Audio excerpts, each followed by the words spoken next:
नमस्ते दोस्तों।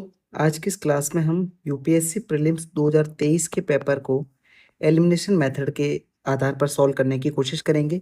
इसमें से मैंने 15 क्वेश्चन ऐसे निकाले हैं जिसको एलिमिनेशन मेथड से डायरेक्टली सॉल्व किया जा सकता था। हम बाल की खाल नहीं निकालेंगे, प्रॉपर उन्हीं क्वेश्चन को डिस्कस करेंगे जिसमें एलिमिनेशन 101% लग रहा था। ठीक है ना? तो एक-एक चीज़ को, एक-एक क्वेश्चन को डिस्कस करने के बजाय हम सिर्फ उन्हीं क्वेश्चन को टारगेट करेंगे जिसमें एलिमिनेशन लग सकता है। उन चीज़ों को सीख करके आप प्रीलिम्स 2026 में भी अप्लाई कर सकते हो उनको। ठीक है? तो आप टेलीग्राम चैनल जॉइन कर लेगा ना, जहाँ पर मैं ये अपडेटेड पीडीएफ डाल दूंगा।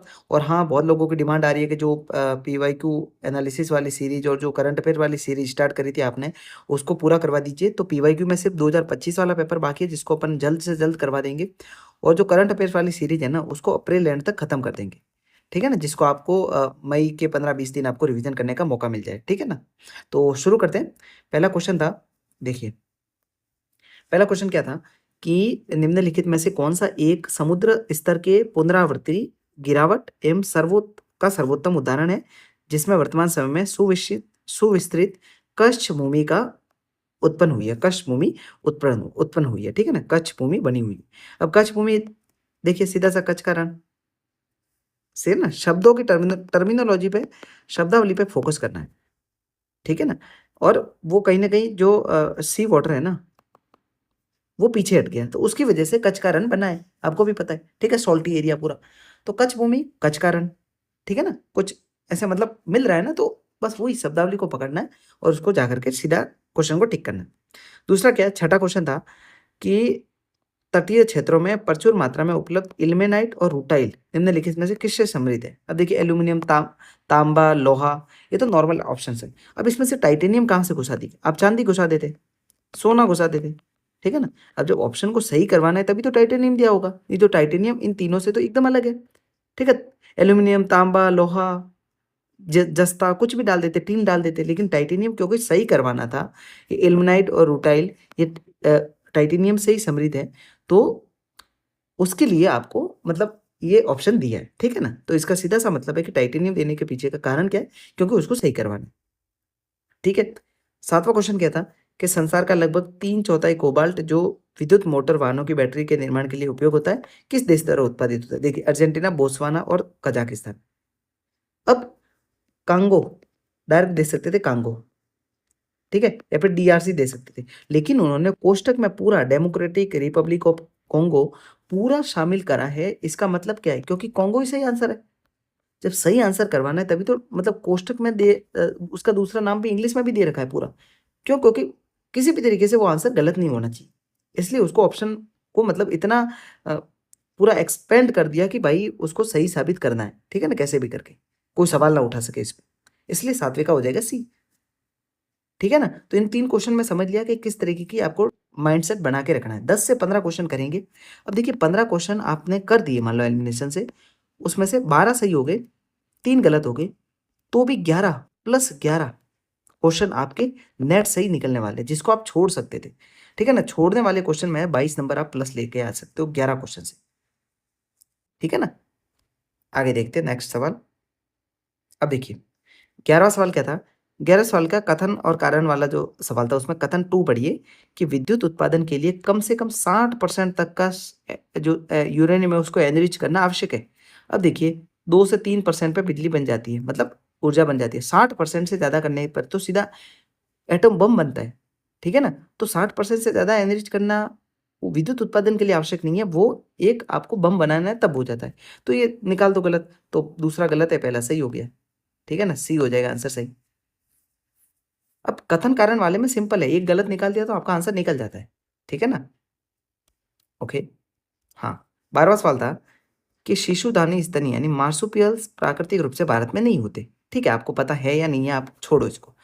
लेकिन दूसरा ऑप्शन पढ़िए कि शिशुदानी या फिर मार्सुपियंस पियल्स केवल परपक्षी रहित पर्वतीय घास क्षेत्रों में ही पनप सकते हैं। अब देखिए, आपको आइडिया है या नहीं, भी ये ऑस्ट्रेलिया वाले इलाके में पाए जाते हैं। ठीक है? पर्वतीय क्षेत्र वहाँ पर ज़्यादा है नहीं। ठीक है? घास क्षेत्रों में पाए जाते हैं ये, घास मैदानों में। लेकिन सिंपल सा देखिए ना, इधर क्या दे रखा है कि केवल परभक्षी रहित है, इसका कोई परभक्षी है ही नहीं। ठीक है? तो ये बहुत एक्सट्रीम हो जाएगा कि परभक्षी होगा ही नहीं। भाई, खाद्य श्रृंखला में हर किसी का परभक्षी होता है। ठीक है, दूसरा गलत है, पहला सही है, आंसर निकल जाएगा सी। नेक्स्ट सवाल देखते हैं, 16वां सवाल। मैंने क्या बोला है, सम आ गया ऑप्शन में, सम इसका हिंदी कुछ, तो सही होता है।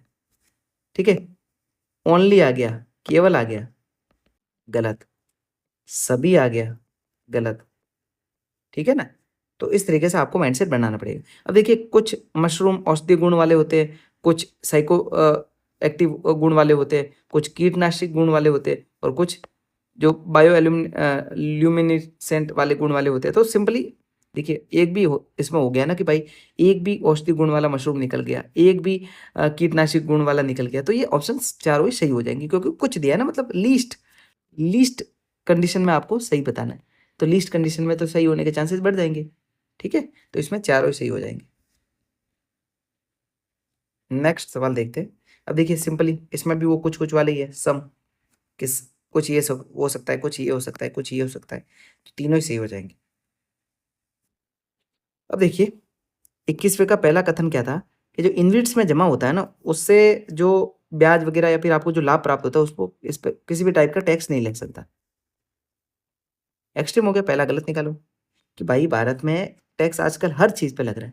तो आप ये बोलो कि इनविट से आपने फ़ायदा उठा लिया, आपने प्रॉफिट उठा लिया और उस पे आपको कोई टैक्स भरना ही नहीं पड़ेगा, ये तो गलत हो जाएगा ना। ठीक है, पहला गलत है, दूसरा सही। नेक्स्ट सवाल देखते हैं।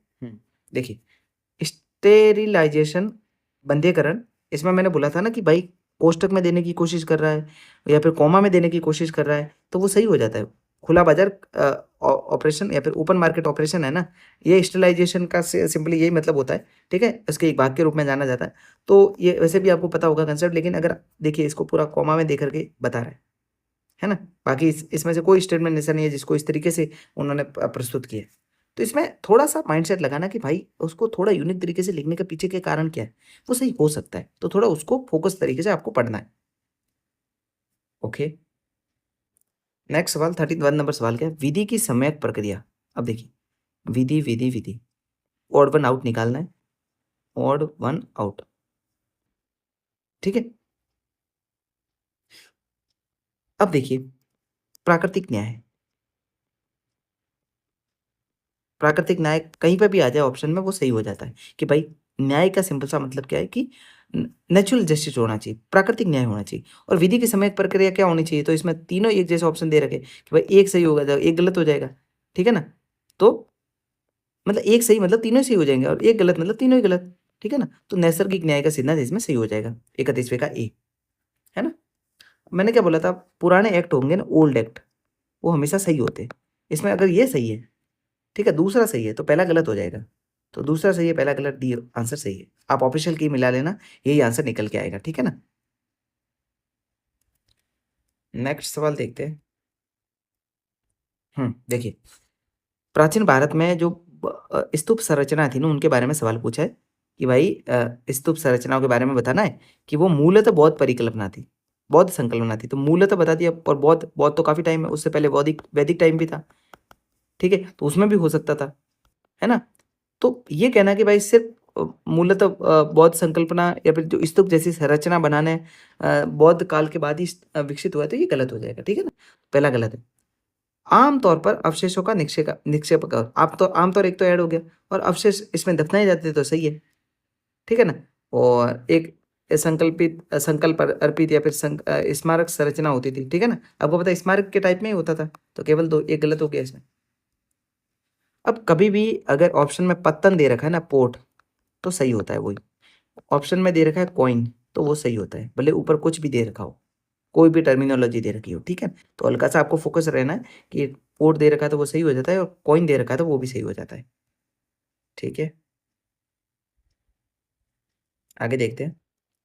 हाँ देखिए, अब 55वें का सेकंड ऑप्शन पढ़िए कि कार्बन तंतु एक बार प्रयुक्त होने के बाद में पुनर्चक्रित नहीं किए जा सकते, दूसरा गलत हो जाएगा। ठीक है, कि भाई और पहले में तो सिंपली एप्लीकेशन बताए तो वो सही होता है, एप्लीकेशन बता रहा है। ठीक है ना, भाई उसको जस्टिफाई कर रहा है कि हाँ इस तरीके का इसका प्रयोग होता है, तो प्रयोग हमेशा सही होते हैं। लेकिन ये बोलना कि भाई इसको पुनर्चक्रित नहीं किया जा सकता, ये गलत हो जाएगा। ठीक है, तो केवल ए सही है, क्योंकि आज के टाइम पे तो हर किसी को रिसाइकिल किया जा रहा है ना। तो आप ये बता दो कि भाई इस टाइप के जो तंतु होते हैं उसको नहीं किया जा सकता, तो वो गलत हो जाएगा। अब देखिए पारा प्रदूषण के बारे में बताना है कि पारा प्रदूषण स्वर्ण खनन खदानें होती है ना, सोने की खदानें, वहाँ से हो सकता है, ठीक है, सही बात है। ये जो ऊष्मा आधारित जो शक्ति संयंत्र वहाँ से भी हो सकता है, ठीक है। लेकिन इसमें बोला तीसरे में कि भाई आज तक कोई भी ऐसा है मामला नहीं आया जिसमें पारे के संपर्क में कोई आया हो, ठीक है ना, बहुत केसेज आ रखे। तो ये कहना कि भाई एक भी केस नहीं है, ये गलत है, केवल 2 सही है, ठीक है। कुछ लास्ट में बोनस बातें भी बताएँगे आपको कि भाई कुछ और ट्रिक्स भी है जो लगती है इन 15 के अलावा, ठीक है ना। अब देखिए कोयला आधारित तापीय संयंत्रों के बारे में बताना है। इसमें बोला है कि एक भी ऐसा संयंत्र नहीं है जो कि समुद्र जल का उपयोग करता हो, तो गलत है, एक ना एक तो करता ही होगा, ठीक है ना। अपने को नहीं भी पता है कि भाई कौन-सा यूज़ करता है समुद्र जल को, फिर भी अपने को सोचना है कि यार एक तो ऐसा होगा जो समुद्र जल को यूज़ कर रहा होगा। मतलब एक भी ऐसा नहीं है जो जल संकट वाले एरिया में है। भाई झारखंड वाले इलाके में, छत्तीसगढ़ वाले इलाके में जल संकट बना हुआ है, तो वहाँ पर भी तो लगे हुए हैं ना कोयला संयंत्र, तो गलत है दूसरा भी। और उनमें से ऐसा एक भी नहीं है जो निजी संयंत्र में हो, गलत है।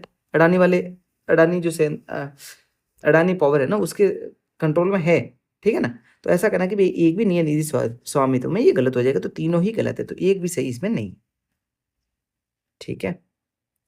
देखिए, शब्दावली को पकड़ना है, एरियल मेटाफिजिक्स या फिर मेटाजेनोमिक्स। एरियल मेटाजेनोमिक्स, एरियल का क्या होता है? हवा, ठीक है? मेटाजेनोमिक्स डीएनए। तो किसी पर्यावरण में वायु से डीएनए प्राप्त करने के लिए एक जो प्रतिदर्श प्राप्त किए जाते हैं ना वायु में से, तो सिंपल है, यही सही हो जाएगा। बाकी किसी में भी वायु और डीएनए वगैरह नहीं दे रखा, ठीक है? नेक्स्ट देखते हैं। हाँ, देखिए 87 नंबर सवाल है। इसमें बोला है कि भाई संयुक्त राज्य अमेरिका और उसका दूसरा ऑप्शन है संयुक्त राज्य अमेरिका और यूरोपियन संघ ये दावा करते हैं कि वे इसके माध्यम से जो व्यापार और प्रौद्योगिकी परिषद स्टार्ट करी है ना, वे इसके माध्यम से तकनीकी प्रगति और भौतिक उत्पादकता को अपने नियंत्रण में लाने का प्रयास कर रहे हैं विश्व स्तर पर।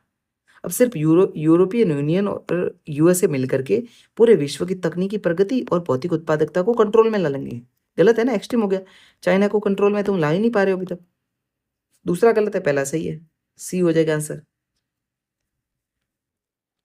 ठीक है। इस तरीके से सारे सवालों को निकालने की कोशिश करना। 99 नंबर सवाल बताना कि उपयुक्त में से कितने उद्योगों में विकार्बनन में हरित हाइड्रोजन की महत्वपूर्ण भूमिका होने की अपेक्षा है। अपेक्षा पूछा है, ठीक है। अपेक्षा में तीनों में हो सकता है, भाई अपेक्षा करनी है तो तीनों में हो जाएगी। 98 नंबर सवाल क्या है? चाड, गिनी, माली और सूडान।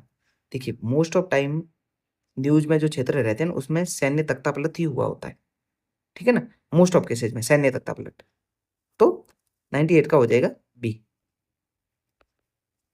ठीक है। तो ये कुछ सवाल थे और कुछ 1-2 बातें मैं बताता हूँ आपको कि देखिए बहुत बहुत बार ऐसा देखा गया है कि 4 ऑप्शन दे रखे हैं उसमें से 2 सही होते हैं पेयर वाले में देखें तो, ठीक है। 5 में से 3 सही होते हैं। अगर जैसे सीमा कौन देश देश के साथ साझा कर रहा है और 5 स्टेटमेंट दे रखी हो तो उसमें से 3 सही होते हैं और 6 में से 4 सही होते हैं। ये मोस्ट ऑफ केसेस में देखा गया है। ठीक है? तो ये भी थोड़ा बहुत आइडिया लगाना चाहिए आपको कि भाई पेयर दे रखे तो उसमें 4 में से 2 ही सही होने के चांसेस बहुत ज़्यादा होते हैं। अगर आप 10 क्वेश्चन अटेम्प्ट नहीं करो, छोड़ दो पेयर वाले और 10 अटेम्प्ट करके आओगे तो उसमें से 3 से 4 नेट आप क्वेश्चन सही लेकर के चलोगे। ठीक है ना? तो आज की वीडियो में इतना ही। मिलते हैं अगले वीडियो में और करंट अफेयर वाली क्लास आपकी जल्द अपलोड हो जाएगी और अप्रैल एंड तक आपकी सारी क्लासेस हो जाएगी। ठीक है ना? तो आज के लिए इतना ही। धन्यवाद। जय हिंद।